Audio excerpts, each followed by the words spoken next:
Hi guys, අද කතා කරන්න යන්නේ වගේ පොස්ට් ගතිය ඔයාන තරුපන්ති හොටල් එකට හරි ඔයා යන ෆයින් ඩයින් රෙස්ටෝරන්ට් එකට හරි ගිහිලා කට්ලරි වලින් පෙන්නන්නේ කොහොමද කියන එක.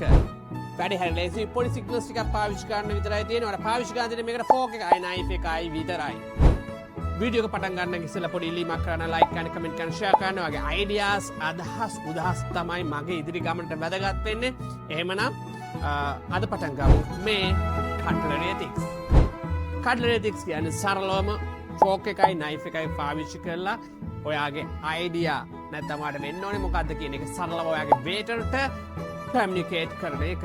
මම මේකේදී අර ක්‍රම 7ක් කියලා දෙන්න. Number 1 start ඔයා පටන් ගන්නේ මෙන්න මේ විදිහට කට්ලරි තියලා. 2 pause කියන්නේ මොකද්ද? ඔයා කෑම කන අතර චුටි බ්‍රේක් එකක් ගන්නවා කියන එක. උදාහරණයක් ගමු. ඔයා යනවා කෑම කන අතර වොෂ්රූම් එකට. ඔයා තාම කෑම කාලා ඉවර නැහැ. එතකොට ඔන්න ඔහම ඔයාගේ ෆෝක් එකයි නයිෆ් එකයි ඔයාට තියලා යන්න පුළුවන්. එතකොට ඔයාගේ වේටර් දන්නවා ඔයා තාම කෑම කහලා ඉවර නැහැ. ප්ලේට් එක ක්ලියර් කරන්න අවශ්‍ය නැහැ කියන එක. Number 3 finish කියන්නේ ඔයා කෑම කාලා ඉවරයි කියන එක. ඔයා වෙනම කතා කරලා කියන්න අවශ්‍ය නැහැ මගේ ප්ලේට් එක ක්ලියර් කරන්න කියලා. වේටර් ඔටෝමැටිකලි ඇවිල්ලා ඔයාගේ ප්ලේට් එක ක්ලියර් කර වේටර් දන්නවා කෑම කාලා ඉවරයි කියලා. ඔයා ඒකයි ඔය ගෑනුක්කුවයි නැත්නම් ෆෝක් එකයි නයිෆ් එකයි ඔහම ප්ලේස් කරලා ගිහිල්ලා තියෙන්නේ කියන එක. Number 4 ready for the next meal කියන්නේ ඔයා ඊළඟ මීල් එකට ලැහැත්ති කියන එක. උදාහරණයක් විදිහට ඔයා ෆ්‍රයිඩ් රයිස් එක අයිස්ක්‍රීම් එකක් ඕඩර් කරනවා. ෆ්‍රයිඩ් රයිස් එක අයිස්ක්‍රීම් එක එකපාර කන්නේ නැහැනේ.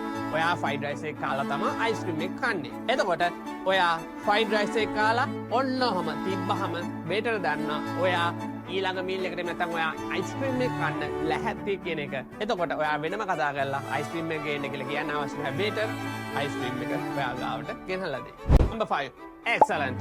ඔයා කෑම එකට කැමති කියන එක කියන්නේ නැත්නම් කෑම එක රහයි කියලා silently communicate කරන්නේ ඔන්න ඔය sign එකෙන්.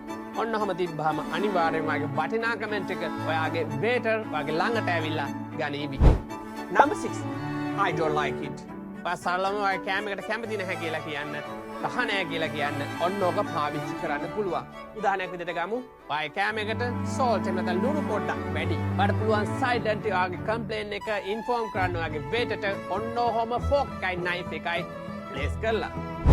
Number 7 bad service. උදාහරණයක් විදිහට ගමු. ඔය කෑම එක පරක් වෙනවා. ඇත්තට මේක service එකේ අවුලක්. ඔයාලට silently මේක පාවිච්චි කරලා inform කරන්න පුළුවන් කෑම එක පරක් වුණා. ඔයාලගේ service එක ඇත්තටම හරි නෑ කියන එක. එතකොට වේටර්ගේ යුතුකම තමයි ඔයා ගාවට ඇවිල්ලා රීසන් එක අහන එක. Thank you for watching. See you in the next video. Until then, bye bye.